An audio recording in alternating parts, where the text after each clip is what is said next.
calling all SME sales and marketing professionals. This is a serious warning to you and me.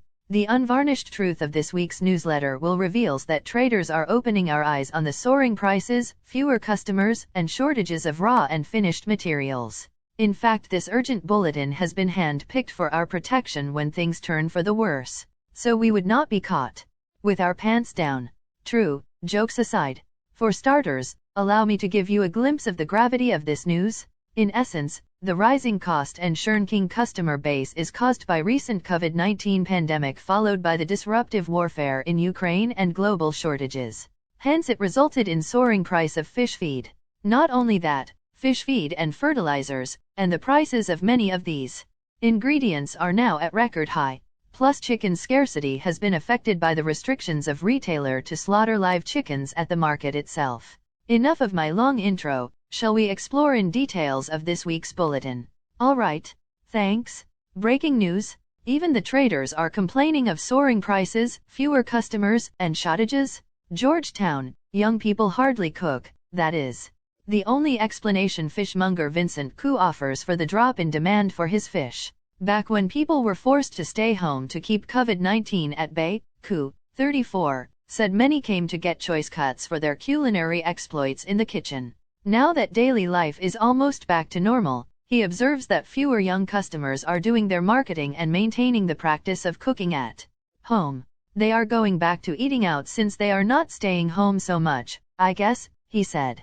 But Koo said he would advise consumers to maintain the practice of cooking at home if they want to enjoy good quality fish without paying high prices at eateries. With the soaring price of fish feed, caused by the war in Ukraine and global shortages, he said he had no choice but to raise his prices substantially. His stall in Batalanchang Market sells only premium saltwater fish reared in floating cages at sea, such as red snapper and dragon tiger grouper. I used to sell red snapper at RM26 to RM30 per kilo but now have to sell it for RM48. I have tried not to sell it, but since there is demand, I bring in a few at a time, he said yesterday. Since the dragon tiger grouper is already a premium fish, usually selling at close to RM70 per kilo in most markets, Koo said its price had not gone up by much. Other traders in Batalanchang Market are also griping about rising prices. Skaothiril, 29, who sells vegetables, has to explain to almost every customer about the higher prices. Malaysia imports almost all the components for making fish feed and fertilizers, and the prices of many of these ingredients are now at record highs. Prices suddenly increased by quite a bit, even in the last few days. The most shocking of all is the price of choy sum, sai, which used to be one of the cheaper vegetables. It used to be RM5 per kilo from the wholesaler, but now I can only buy at RM7 per kilo. This means I have to sell it at RM9 per kilo, she grumbled. Her other concern is the price of cucumbers, another formerly cheap option, which she used to sell at RM4.50/kg but had to sell at RM6.50/kg recently. At Chaurasta Market, chicken trader Mohammed Junaid Hushahul, 55, said it was a daily struggle now to find enough poultry to meet demand. When I order 300 chickens, my suppliers can only send 100. They tell me if want live chicken, there is plenty but the local council does not allow us to slaughter chickens at the market. If we traders are allowed to slaughter chickens at the market or designated places, the demand can be met, he said. Since last year, chicken sellers statewide have not been allowed to slaughter chickens at wet markets, a move to improve hygiene and cut down on pollution caused by the blood and other waste matter flowing unchecked into the sea. 6 chicken slaughterhouses were approved in 2020 to do it and the birds are sent chilled to retailers. At this juncture it is the best place to conclude with a big bang. Agree or not? As a reminder, be aware of current and future of soaring prices, fewer customers, and shortages, and also be prepared never to let our guards down if things get even worsen.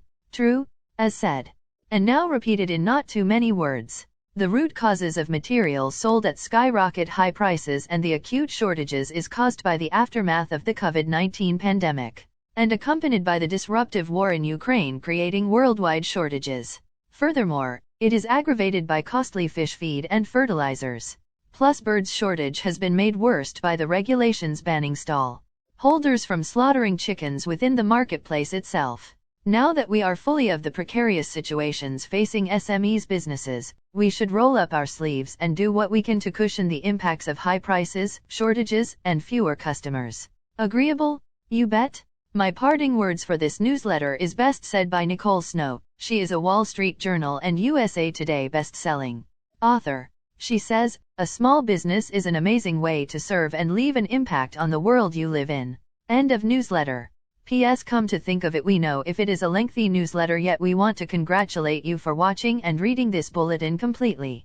Additionally, we are eager to know which part of this sales and marketing news you learned most. Your feedbacks are critical so that we can help each other grow effectively. Lest you forget, these writings will continue in YouTube, Facebook, LinkedIn, and of course in our author, trainer, and consultant's email, josefsfn@gmail.com, upon request.